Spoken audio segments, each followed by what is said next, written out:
Kembali tim Cimat punya cerita. Cerita ini dengan judul Pocong Jembatan.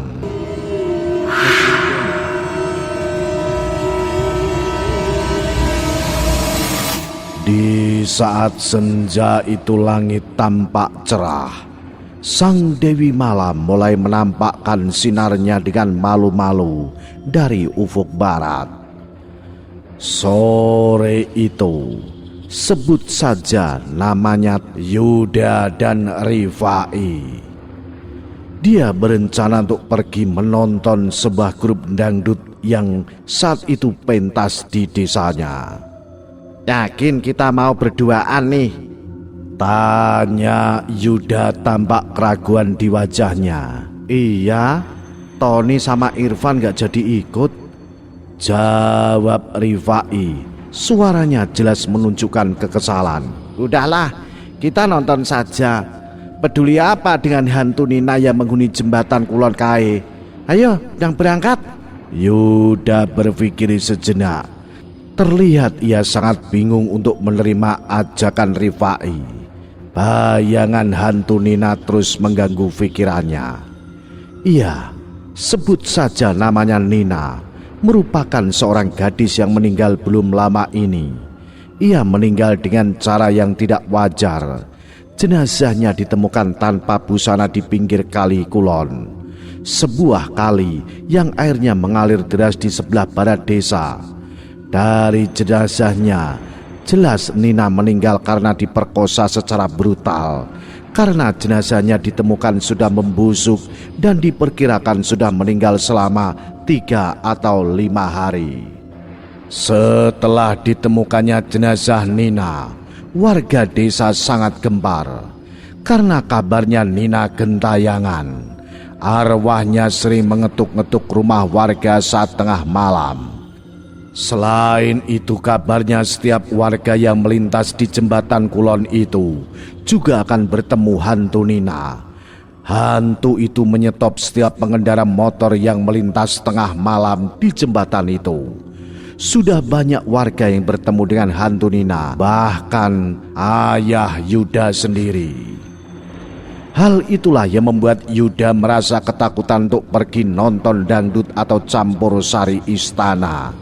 Ia tahu nonton dangdut atau campur sari radio Istana Bojonegoro pasti sampai tengah malam dan ramai sekali penontonnya.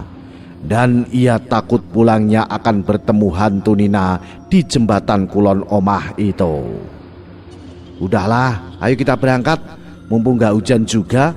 Lagian kapan lagi kita melihat Ki Banu Asmoro dan artis-artisnya campur sari istana dan dangdutnya?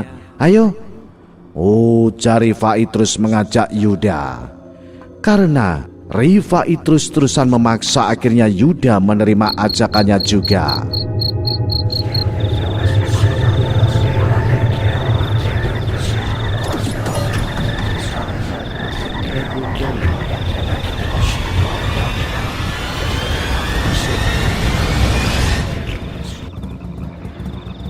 Motor melaju dengan kecepatan sedang. Jalanan yang berbatu membuat Rifai tak bisa melaju motornya dengan kecepatan tinggi. Meskipun hatinya tak sabar untuk segera sampai di lokasi pentas dangdut campur sari istana. Motor terus melaju ke arah barat, keluar desa dan semakin mendekati jembatan Kulon. Suasana semakin sepi. Jalan yang melintasi kawasan hutan dan memang gelap gulita karena tidak ada penerangan jalan semakin membuat suasana temaram dan menambah keseraman. Akhirnya mereka tiba juga di jembatan Kulon kali itu. Yuda bersyukur karena tak ada apapun di sana. "Gak ada apa-apa kan? Mana hantu Nina? Dia mah gak akan berani. Gak akan berani dia nampakkan diri di hadapan kita. Kalau berani biar saya cium dia," ujar Rifai tiba-tiba disusul suara tawanya. Aku gak wedi-wedenan. Sontak ucapan itu membuat Yuda kesal karena Rifai ngomongnya tepat di atas jembatan. Setelah hampir 1 jam mengendara, akhirnya mereka tiba di lokasi pentas campur sari dangdut Istana yang dipandu MC Jimat Ki Banu Asmoro.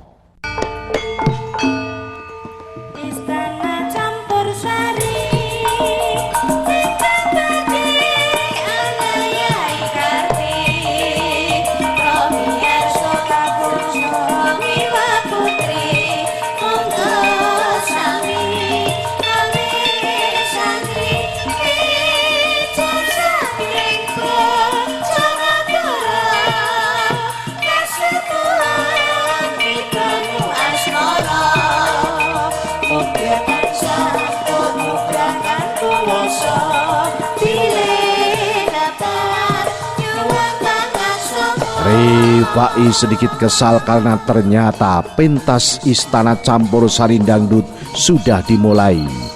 Ia dan Yuda berdesakan dengan orang-orang yang memenuhi lapangan. Tiba-tiba wajah Yuda memucat seketika ketika melihat seorang wanita di hadapannya. Di antara kerumunan ratusan orang, jelas-jelas terlihat Yuda. Dia melihat Nina di sana. Ia berjarak tak kurang dari 2 meter di hadapan Yuda, tersenyum kepada Yuda dengan wajahnya yang sangat pucat.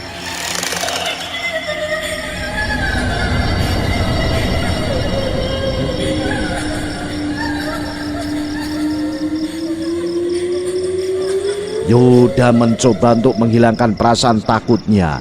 Ia berbaur dengan orang-orang yang menikmati sajian campur sari istana. Setelah pentas campur sari dangdut istana sudah selesai, Yuda dan Rifai bersiap untuk pulang. Kembali rasa takut mengganggu perasaan Yuda. Bayangan wanita yang wajahnya sangat mirip dengan Nina kembali terbayang, seolah melekat di pelupuk matanya. Dengan kecepatan agak tinggi, Rifai melaju motornya. Akan tetapi saat memasuki daerah pedesaan, motor sudah tidak dapat melaju cepat karena jalan aspalnya yang sudah rusak dan berbatu.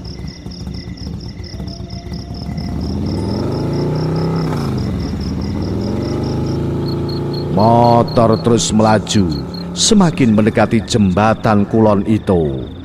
Refleks Yuda mengusap pergelangan tangannya saat merasakan ada tetesan air yang jatuh ke tangannya.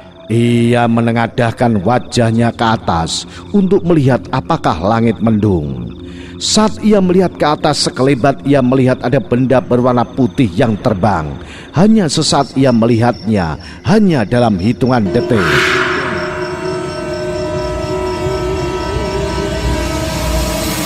Pulangnya memang Yuda tak banyak terlibat pembicaraan dengan Rifai.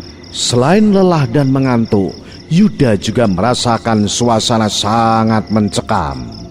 Sedari tadi, Yuda memang mendengar suara itu. Tapi awalnya tak terlalu jelas, sehingga Yuda masih berpikir itu suara binatang malam.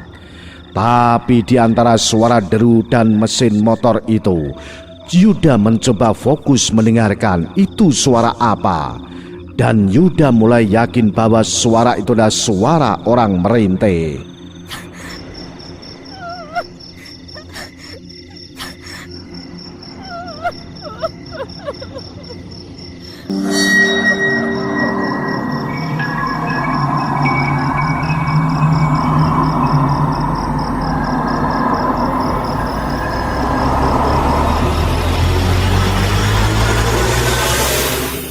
Yuda masih belum berani menyampaikan apa yang didengarnya kepada Rifai.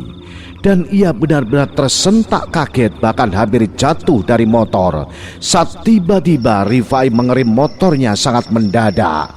Allahu Akbar, ada apa? Ada apa, Ri? Tanya Yuda. Rifai hanya diam. Saat itu mereka hanya sekitar jarak 10 meter dari jembatan Kulon Kali. Rifai diam tak menjawab pertanyaan Yuda. Akan tetapi tangannya menunjuk ke depan.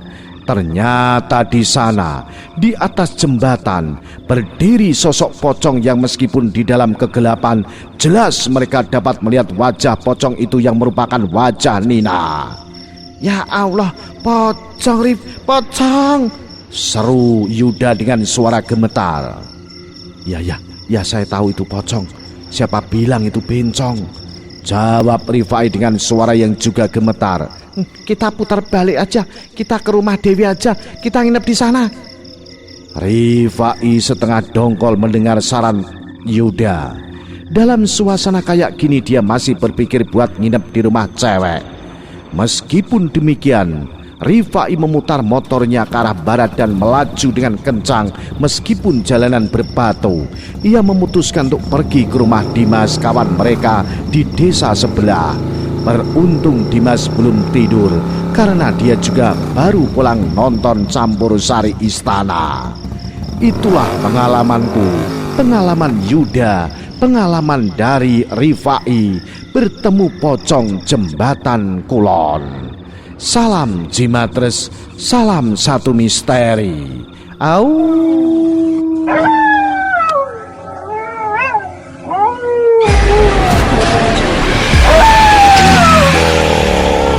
Sajian malam Jumat.